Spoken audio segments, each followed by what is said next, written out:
મારો એક જ રૂમ છે, બીજા બધા પાછળના બધું તોડી જ નાખ્યું બધું. ખાલી એક જ આ મકાન મારું જ ઊભું છે, ખાલી મકાન આ રહ્યું. અમદાવાદનો આ ગુલબાઈ ટેકરા વિસ્તાર છે. સામાન્ય દિવસોમાં ત્યાં ગણપતિ તેમજ દેવદેવીની મૂર્તિઓ મોટી સંખ્યામાં જોવા મળતી હોય છે, પણ હાલ ત્યાં વસતા લોકોના કાચા રહેઠાણ જમીનદોસ્ત થઈ ગયા છે. ત્યાં પ્રધાનમંત્રી આવાસ યોજના હેઠળ તેમને પાકા મકાન બનાવી આપવામાં આવશે એવું જણાવવામાં આવ્યું છે. એમાં નવા મકાન અહીંયા બનાવી આપશે,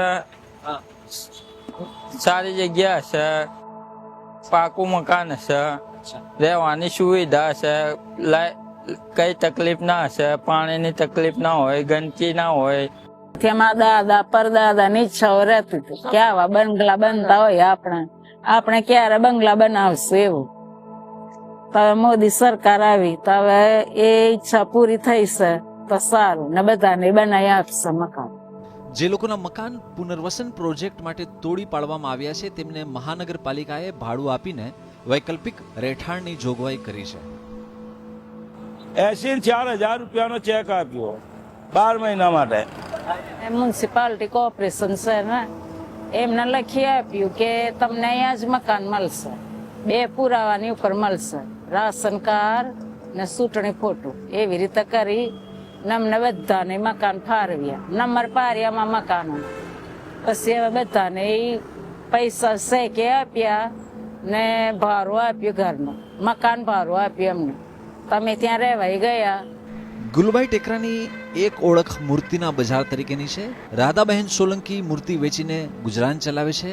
તેમને પણ એ વાતનો આનંદ છે કે નવું મકાન મળશે, પણ એ વાતનો અફસોસ છે કે તોડફોડ થયા પછી આ વિસ્તારમાં હવે તેમની મૂર્તિ ખરીદવા કોઈ આવતું નથી.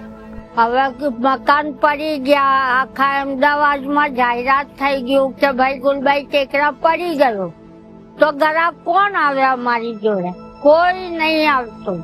રાધાબેન કહે છે કે રોજનો 50 રૂપિયાનો ધંધો નથી થતો. હવે રાતે તો 50 નો ધંધો ની હેડી નો ગાર્ડન થી ઘરે આવી. અને પહેલા રોજના કેટલા મળતા હતા? પહેલા રોજના 200-500 રૂપિયા તો મળતા, તો ગુજરાન નીકળી જતું. હવે તો 50 રૂપિયાનો ધંધો નહીં અમારો. તૂટેલી વસ્તીમાં ક્યાંક હજી પણ લોકો પોતાના જૂના ઘરની યાદો વાગડવા છે, તો કોઈક ખંડિયરની અંદર ક્રિકેટ પણ રમે છે. આ બધા વચ્ચે રમેશભાઈનું એક રૂમનું મકાન ઊભું છે. તેમનું કહેવું છે કે મને ભાડેથી રહેઠાણ માટેનો ચેક નથી મળ્યો, તેથી હું મકાન પાળવા દેતો નથી. બધાને ચેક આપીને મકાન ખાલી કરાવે છે, તો બધા લોકો સામાન મૂકીને ચેક લઈને સામાન બધો ભાડેથી મકાન લઈ જાય લોકો.